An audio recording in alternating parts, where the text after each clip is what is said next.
हिंदू परंपरा के अंदर ये नवरात्रि जो प्रसंग हैं ये तो देवी माँ की उपासना के लिए थे। नवरात्रि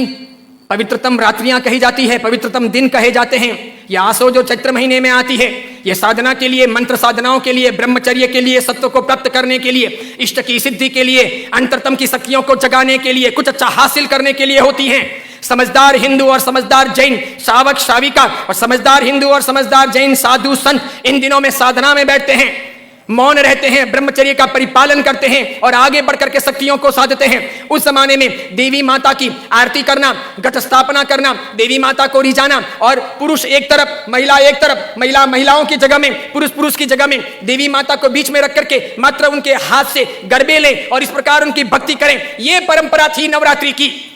उसके बाद में मात्र गुजराती स्टाइल में डांडिया आए थे, तो बहनें बहनों में खेलती, बीच में देवी माँ की स्थापना की जाती, पुरुष में खेलते और इस प्रकार नौरते रखते, नवरात्रि पालते, खान पान का ध्यान रखते। उन दिनों में कोई शराब नहीं पीता, गुटखे नहीं खाता, चाय तक नहीं पीता, व्यसन नहीं करता, अलग अलग शयन करते, पति पत्नी अलग अलग रहते, ब्रह्मचर्य की साधना करते, संपर्क नहीं करते, शुद्धता प्राप्त करते और इतने सारे भोग विलास की जिंदगी के बीच में, इतने सारे विषय वासनाओं के बीच में कोशिश करते कि कुछ दिन पवित्रता के साथ बिताएं ताकि देवी माताओं के सानिध्य प्राप्त करके हम शक्ति संपन्न बन सके, उनके आशीर्वाद अपनी जिंदगी में फल सकें। गरबे गए, फिर डिस्को आया, नाना प्रकार के धुनें आई, नाना प्रकार के गायक आए,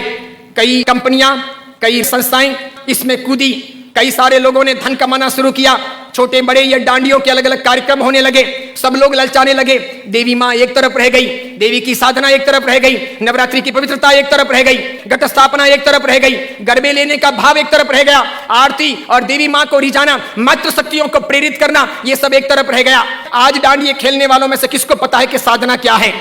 ब्रह्मचर्य क्या है, ये क्यों है नवरात्रि, इसका हेतु क्या था, इसका रीजन क्या था, ये क्यों खेलनी चाहिए या नहीं खेलनी चाहिए, तो क्यों नहीं खेलनी चाहिए। मेरा ही नहीं, भारत के कई सारे अखबारों का, कई सारे समाजविदों का, कई सारी अन्य सामाजिक संस्थाओं का ये सर्वे वर्षों से रहा है, समय समय पर किया जाता रहा है कि नवरात्रि के महीने 2 महीने के बाद में जितने गर्भपात होते हैं उतने गर्भपात बाकी के 11 महीने में नहीं होते।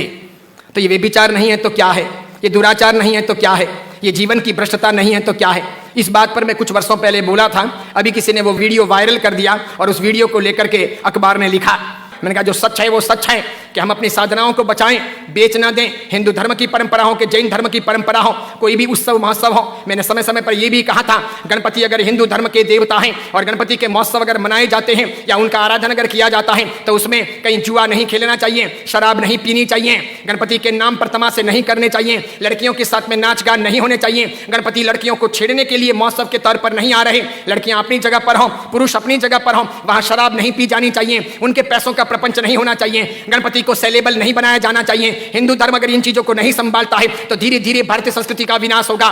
सिखों ने अपनी धर्म परंपराओं को संभाला है, मुसलमानों ने अपनी धर्म परंपराओं को संभाला है, ईसाइयों ने अपनी धर्म परंपराओं को संभाला है। उनके जो ओकेशन होते हैं वो दूसरों को इंटरफियर करने नहीं देते,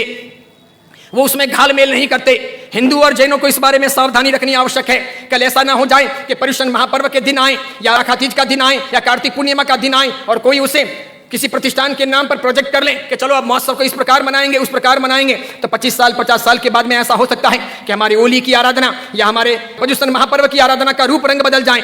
जैसे मैंने नहीं कहा था कि मात्र संगीतकारों को बुला करके हम 9 दिन की भक्ति रख लें, सुबह भी भक्ति, रात को भी भक्ति, ठीक है, और इस प्रकार पर्युषण आगे बढ़ जाए और अच्छी खासी संख्या के अंदर वे आधुनिक संगीतकार आधुनिक धुनों पर बहुत गाएं और नौजवान लड़के लड़कियों को मजा आ जाए, सब वहीं पर जाएं। तो 10 साल 15 साल तक अगर ऐसा चले तो आज एक ने किया, कल दूसरा करेगा, परसों तीसरा करेगा, अब चौथा करेगा, धीरे धीरे साधुओं के व्याख्यान में कोई नहीं जाएगा, पर्युषण महापर्व के प्रवचन एक तरफ रह जाएंगे, कल्पसूत्र जी हवा खाते रह जाएंगे और पर्युषण का रूप बदल जाएगा। ये नहीं हो सकता, ये नहीं किया जाना चाहिए। मैं इसलिए कह रहा हूं कि मेरी जिंदगी तो बहुत छोटी है, मैं तो कल दुनिया से चला जाऊंगा, लेकिन भगवान के शासन की परंपराएं नहीं मरनी चाहिए, हमें उन्हें जिलानी होगी। हमारे बच्चों को ये पता नहीं, उनको तो क्या है, नाचना गाना कूदना घूमना फिरना अच्छा लगता है, उन्हें सामाजिक प्रतिक्रमण ना अच्छे लगे, बिना पंखों के रहना उन्हें ना अच्छा लगे, लेकिन जरूरी यह है पर्युषण महापर्व की पूरी प्रक्रिया, उसकी साधना की सारी व्यवस्था समझी जानी चाहिए और इसीलिए हर बाबत के अंदर सावधानी आवश्यक है। हमारा यह वीडियो अगर आपको पसंद आया हो तो उसे लाइक कीजिए, शेयर कीजिए और आचार्य विमल सागर सूरी जी के नाम से चल रहे हमारे चैनल को सब्सक्राइब कर उसके पास रहे बेल के बटन को क्लिक कीजिए ताकि हमारे नित नई वीडियो को देखने का आपको अवसर मिल सके।